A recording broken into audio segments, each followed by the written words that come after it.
There is an endless sea of podcasts about entrepreneurship. Talking about it, but not living it. We live it every day. This is Inside the Wolf's Den, an entrepreneurial journey with Shawn and Joni Wolfswinkle, talking about real estate investing, but also encompassing general subjects in regards to owning small to medium-sized businesses, and of course, all the struggles that business owners must overcome to be successful. This is Inside the Wolf's Den, and this is Shawn and Joni Wolfswinkle. Hey everyone, welcome back to Inside the Wolf's Den with your hosts, Shawn and Joni Wolfswinkle. And today we actually have our amazing executive assistant with us, and we're going to be interviewing her. She has definitely made my job easier. I'm sure yours as well. She made my job easier, which is in essence made yours easier. Yes. Yeah. Stop it. So several years ago, we hired our first executive assistant, and going back, thinking about it, I'm like, hey, I don't. Shawn's like, we need an executive assistant. I'm like, well, no, I don't.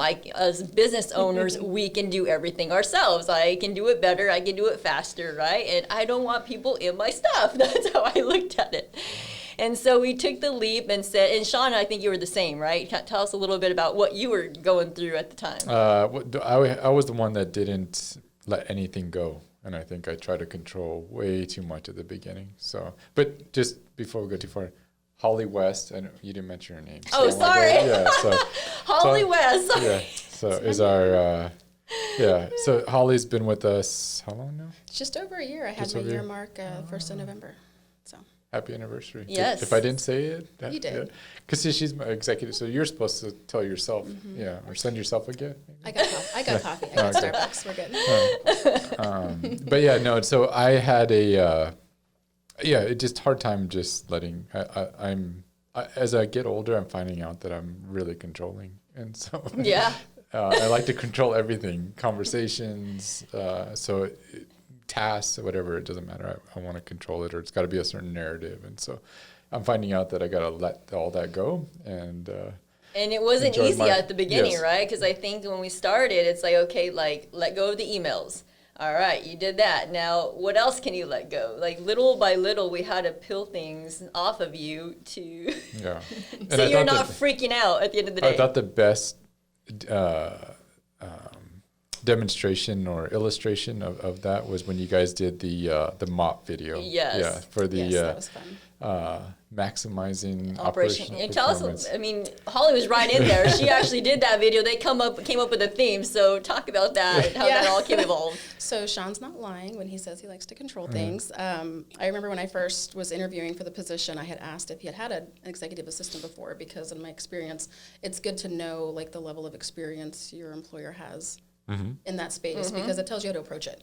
And so I had asked you that question, and you did have somebody previously, but the roles changed so much, and I think your first assistant prior to me was maybe doing some slightly different things, but the Mop It Up video, the Maximize Operational Performance was where each team had put together a video on how to, just do exactly that, maximize whatever our roles are. And I work on the TTK side more specifically, and the new construction side, and our construction manager.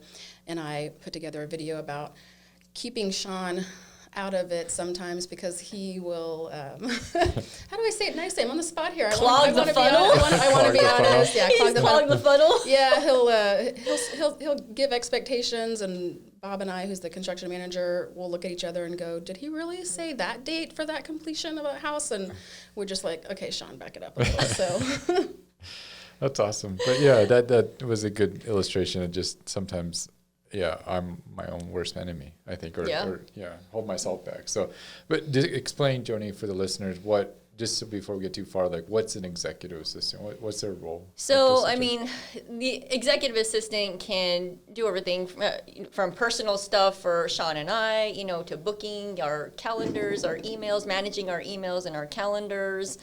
Specifically, she does everything for you. I don't know what she doesn't do.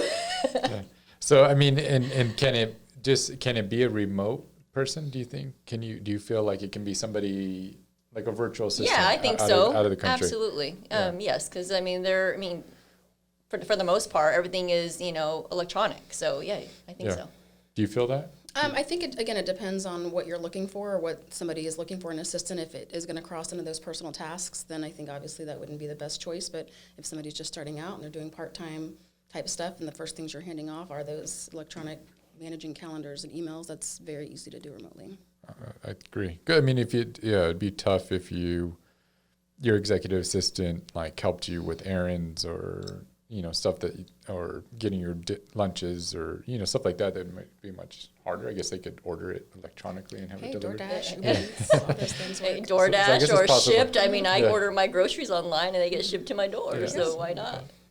But yeah, I think, and then so to go back to what an executive assistant is, I think it is somebody that manages, so people know in case they're wondering what it is or wondering. Are they ready for one or should they get one? I think at all levels, if you can afford it, I think and even if you're right at that, I think once you do it and you realize the amount of time you get back, which then you can translate into putting into either making more money to justify that person or, sometimes it's not even making more money. It's just about getting life time back and more balance or more balance. And I think that you hit it there, the more balance. And when I first did this, I kind of did a time study. Like, what do I do from 8:30 to 5:30? Like, what are the list of things that I do that I can delegate to somebody else, right? And I was noticing like probably 95% of my list during the day, but the list during the day was something that somebody else could handle, my executive assistant could handle. And now I had time to do what I was best at, which is out there connecting with people, love dealing with people in general, and I'm not good at the tasks.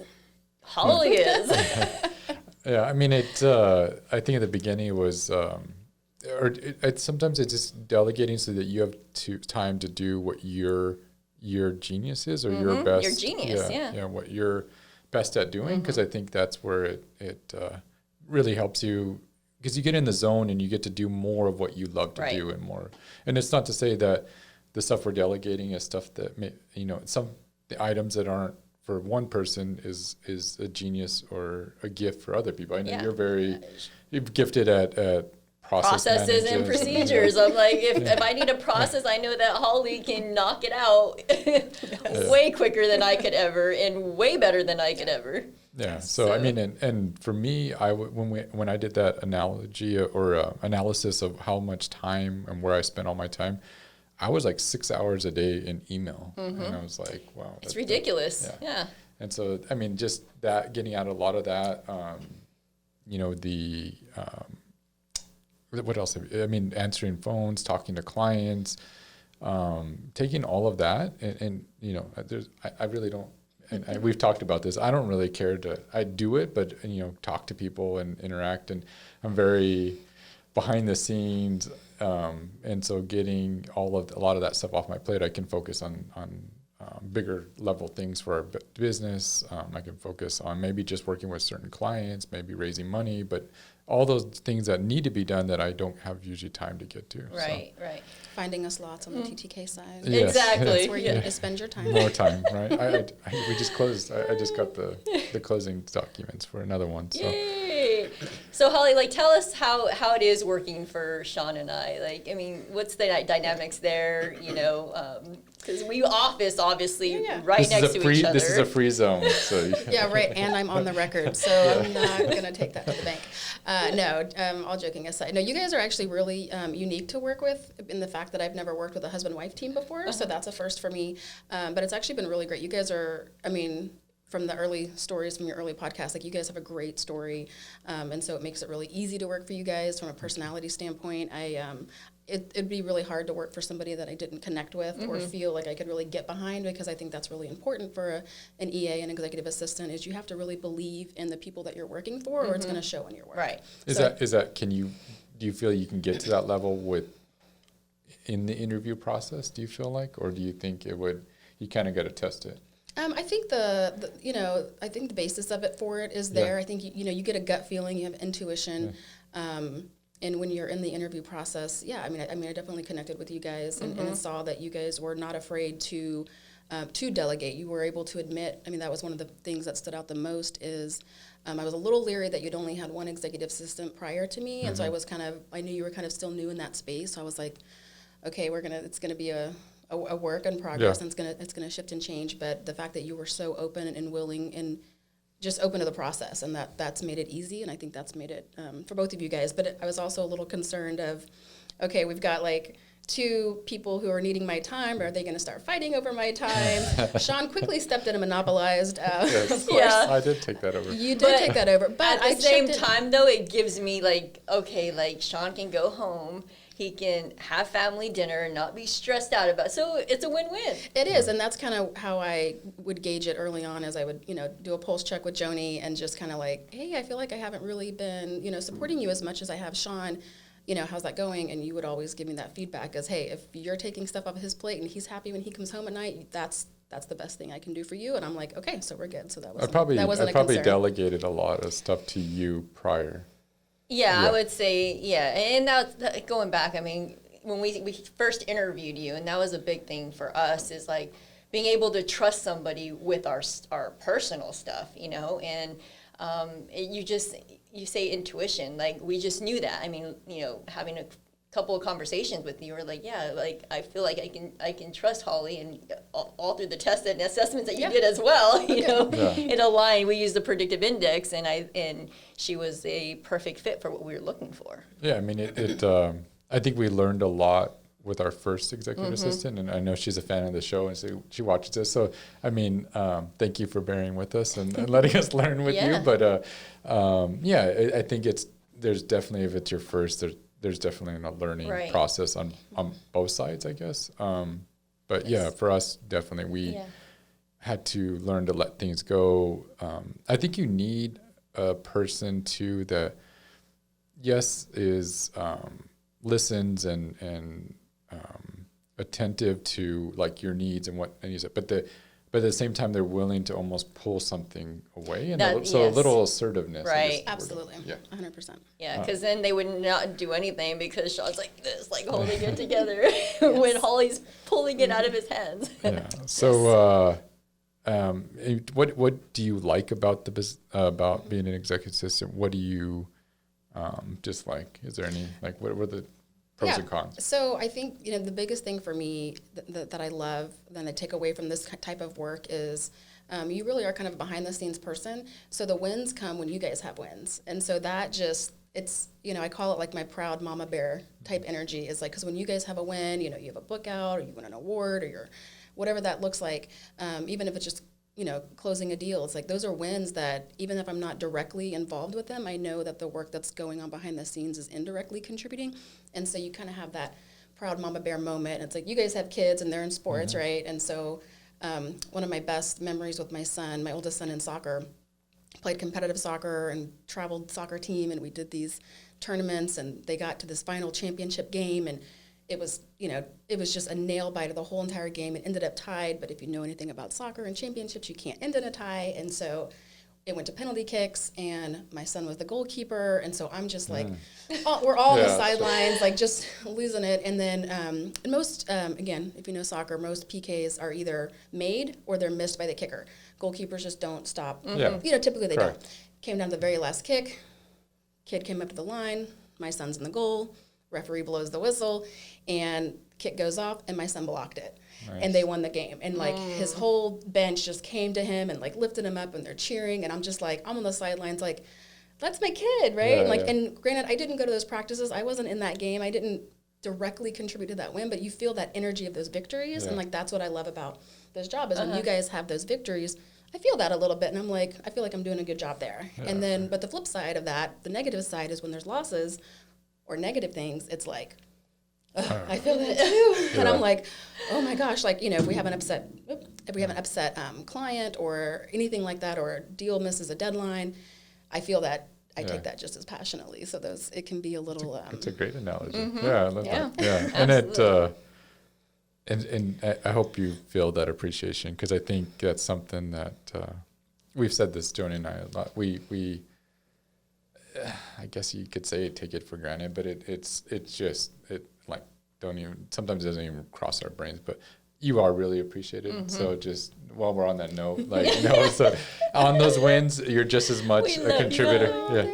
You're just as much a contributor for that, and a part of that you really are, because I think everything that, you without you, it probably didn't come or it would have taken a lot longer, but we always appreciate everything that you do. So thank you. So I'm telling you that because we probably don't tell you enough. That's all good. So what do you think makes a successful executive assistant? I think the two biggest things that come to mind for me are passion and proactivity. You have to be passionate about who you're working for and even the business that you're getting behind. If you don't believe in the product, or you don't believe in the service, or you don't believe in the people that you're representing, you're not going to be passionate about it, and that's going to show in your work. And then the proactive piece is kind of like what you were saying earlier, is you have to pull stuff out of you guys sometimes. So I have to be able to take a step back and see what's coming down the road and try to anticipate as much as possible, and then just be, act on those. The other piece to that would be, like you said, not being afraid to stand up and, like, I can come to you and be like, hey, we talked about that mop video earlier, and it was all in jest and fun, but there's a little bit of seriousness to it. I have to not be afraid to come to you and say, hey, what are you doing? Yeah. This is not the direction, or this is not conducive to a successful outcome here. Let's figure this out. And you're really open to that. And so I think being able to do that, it's not the, back in the 50s and 60s when there were secretaries and they were meant to be seen and not heard and just sit in the corner and take notes. They're much more, and we're much more involved as EAs. Right. And you'd have to have that skill set to stand up to CEOs and VPs and whoever you're working with and guide them. But also because, you guys hire us for the purpose of, we're a balance to you guys. We're going to have different skills that you don't have, and so being able to trust that we see things that might not be so as obvious to you from the get-go. Awesome. And so I mean, there's definitely a level of trust that gets built over time. But so I hope, like, listeners that are either looking at this or people that already, from a I guess boss's standpoint, I think there needs to be some humbleness to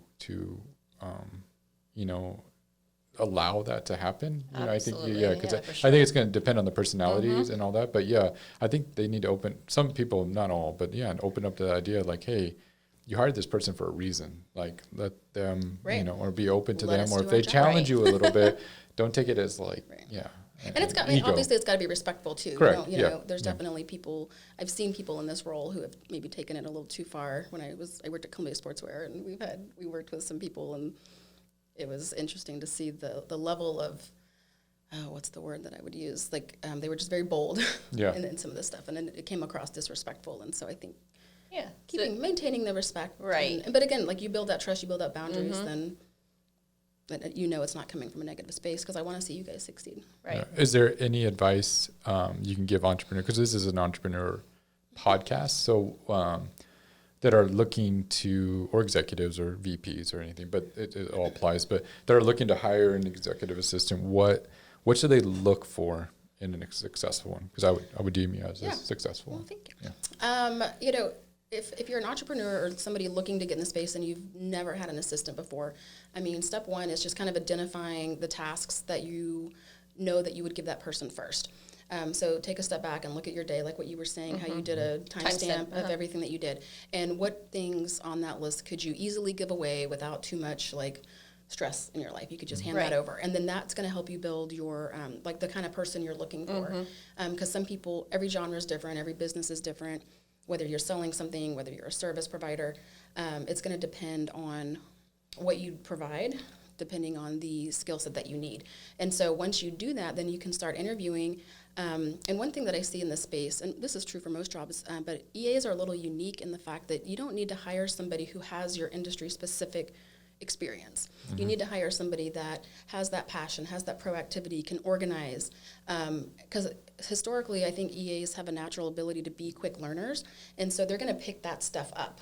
And so I agree 1,000% on that. And I think, fitting our culture too, or fitting ourselves, because It doesn't matter what industry you came from. Right, and it's the skill set that matters most. And then talking about the, the personality fit is like, you really want to go with your intuition, because with an EA or an assistant, as an entrepreneur, you're going to be working with that person probably more than anybody else in your business. And so the analogy I've used before is, if you're going to hire an IT guy, you want a very specific set of skills, not like Liam Neeson, but a very specific set of skills. And they might have a little quirky personality. They might be data-driven, and maybe they're not as personable because that's not needed for their job. So you don't need a quote-unquote personality fit with that role, but in the EA space, you really want to make sure you have that personality fit, not a match, because you don't want somebody that mirrors you, but having that fit that can balance you well, I think is very imperative. And you're in a very challenging situation because you're having to deal with very different personalities. Yeah. So having to deal with that. It's really, honestly, you guys got to give yourself a little credit. It's really easy to work with you guys in that regard, because for one, I think because you are married and because of the story that you have, I think you guys work very well together, and that makes it easier on me in that regard. The third piece, I think, of advice for entrepreneurs is when you have your assistant. The book by Michael Hyatt, the world-class assistant, he talks in there about some like mistakes around your, like mistakes you could make with your EA. And one of the ones that stood out to me, and you'll appreciate this because we've talked about it, is making sure, you are including your executive assistant, they understand the whys. And we've talked, see, like he just rolled his eyes because he knows. Why? First wing is a why? Why? And again, and there's a lot of times you want to question at the beginning. Don't ask me, just freaking do it. Don't ask why. And there's times and places for that, for sure. And most positions you just need to do what you need to do because that's the job. But the thing that's unique about executive assistants is, because of that proactive piece that we carry, we're always thinking, 2, 3, 5 steps ahead. And so when we can work on a project today, like we'll work on the fly. You drop something in our lap, like we're going to get it done because that's what we do. But to do it to the best of our ability and to really capitalize on the skills that we do have and make us shine is the more that you include us, like what projects are you working on? What are the goals of the company? What is your 3 to 5 year plan? That's just going to help paint the picture for us so that we can just work even better in the projects and the spaces and provide you that. So I never thought about that really, that detail. But yeah, I didn't even know that was in the book. You're going to appreciate that because well, that's you Holly. should appreciate that's Holly that. bundled up. Like, why she wants to know everything about why. Well, I mean, it was funny because I think a couple months after I started, Shawn came to my office and was like, kind of talk to me about, not working on this thing as much as I should have or something. And I said, Shawn, do you remember in my interview, you asked me what my, quote, weakness was? Do you remember what I said? Yeah, that you want to know why why it needs to be done that way or why it's done that way. And I wanted to know the why. And I listed that as a, quote, potential, negative thing, if you will, in an interview, because it can paralyze me. And in the EA space, again, we get so proactive. If I don't understand the why, it's harder to get behind it and move forward. Not that I can or won't, and I will, and I have, but to, again, best utilize your EA. It does, yeah. Having that why really just, and it helps to know where and you guys are. Yeah, you're honest and upfront, because it does, I would say, it slows you down a little bit, and it's maybe just a energy level that, if you can get, if you understand. I don't understand why. Why they're doing that. Yeah. And you said a lot of things already about that overlap, but as somebody that wants to get into that profession or make a career change, and they want to become an EA, what advice would you give them what should they, either if they get hired, if they're interviewing, what should they present, and then once they're hired, what task or what do you think they should be looking to accomplish? So I think there's 2 parts for somebody who's not worked in the space, and there's kind of 2 genres. There's the corporate world, like big companies that have multiple VPs and big CEOs and CFOs, and they all have their own individual EAs. If that's the space you want to get into, a lot of big corporations, they'll hire within. So if you can get your foot in the door in an entry-level admin position or anything like that, just get your foot in the door at those corporations and then put that passion and proactivity into play. They're going to see it, and you're going to take on more projects, and they're going to see it. So then when a position opens up, you're already in the door, and you make it easier for them to select you for those positions. If you're looking more at the small business entrepreneur space, everybody knows somebody who's an entrepreneur. Real estate agents, I consider in that space because they work independently.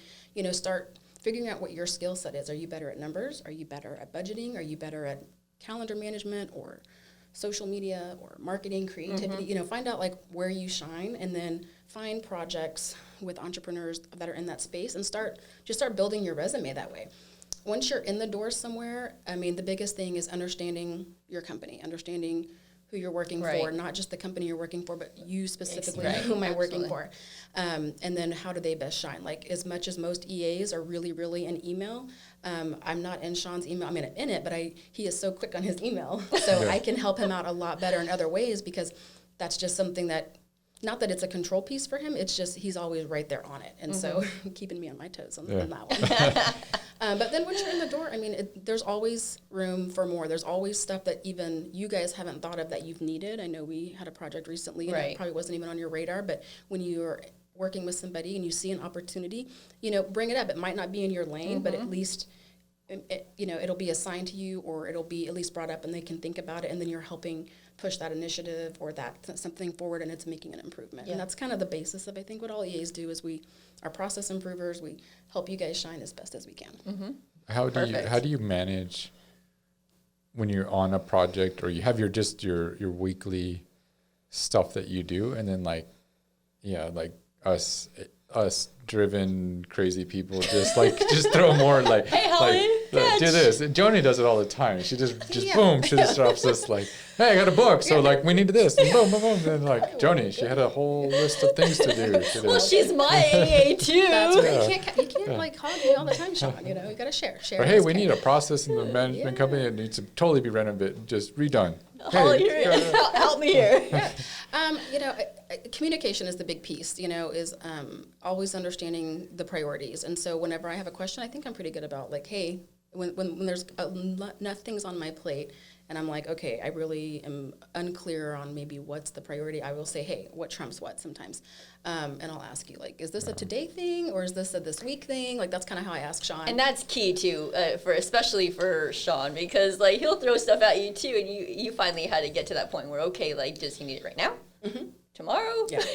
And you learn. I mean, and this, you can't be afraid to ask questions. You can't, if you start a new position or you're working with somebody, if you just sit like a wallflower, you're not going to be successful. Your employer's going to be frustrated with you. But it's a give and take. It's both and. You have to communicate equally with your EA, and if you're not, your EA may have come in and had one expectation of the job, and maybe it's shifted since then, but as long as you guys are open and communicating about it, I mean, both parties will be successul. That's a good point. Yes, I need to clarify that in the upfront part. I think that would help too. Well, she doesn't have to ask if it's a today, or because most of the stuff I send, it's like, it's a now thing. Like, I mean, I did it this morning. Everything that Shawn sends you is a priority. I said it this morning, and I was like, "Are you checking your email, or what's going on?" Like, yes, I've been on my email. What are you talking about? I wanted it done like. And Joni does not like when Holly's out of town, because then Shawn's like, "I need you, Joni, on this." I'm like, Yes.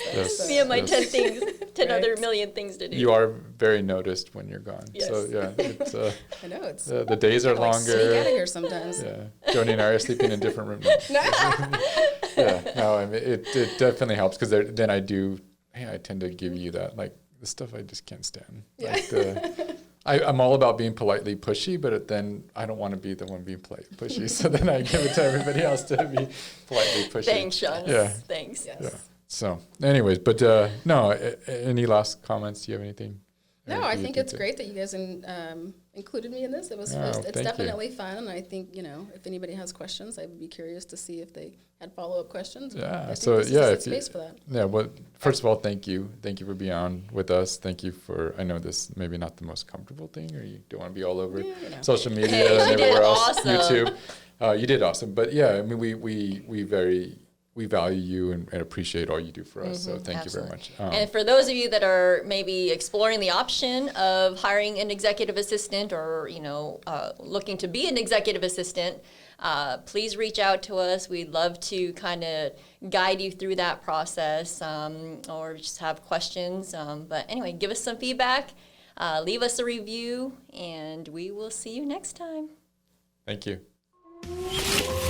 You've been listening to Inside the Wolf's Den, an entrepreneurial journey with Shawn and Joni Wolfswinkel. Tons of entrepreneurial podcasts are out there talking talking. But Joni and Shawn are living it every single day. Their portfolio now includes many franchises and medium-sized businesses. We talk about the trials and motivators of successfully running a business. Join us again soon for another podcast. But until then, reach out on the website at InsideTheWolf'sDen.com, on Facebook at Inside the Wolf's Den, on Instagram at Inside the Wolf Den. We'll see you again soon. This is Inside the Wolf's Den. We'll see you next time.